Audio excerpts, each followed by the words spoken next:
হেই, hello everyone. এখন আমি আছি পঞ্চমী তলায়। তোমাদেরকে আগেই বলেছি আমি এখন আছি আমার মামা বাড়িতে আর এসেছি পঞ্চমী দেখতে। পুজোটা দিনের বেলা হওয়ার কারণে দুপুরবেলা খাওয়া দাওয়া শেষ করে সবাই রেডি হয়ে চলে এসেছি পুজো দেখার জন্য। তবে এসে দেখি এত ভিড় যে মায়ের মুখটা দর্শন করব সেটাও পারলাম না। দূর থেকে প্রণাম সেরে চলে এলাম ভেতরের মেলাতে। এসেই চোখে পড়লো গোলার গাড়ি। আর গোলা খেতে আমার তো ভীষণ ভালো লাগে। 4টে খাট্টা মিঠা কলা অর্ডার করেছিলাম, সবই ঠিক ছিল, তবে শিরাটা মোটা ছিল, এর জন্য একটু কেমন কেমন লাগছিল।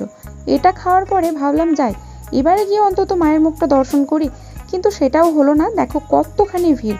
এখন আমরা সবাই মিলে বসেছি একটু বারো ভাজা নিয়ে গল্প করব বলে।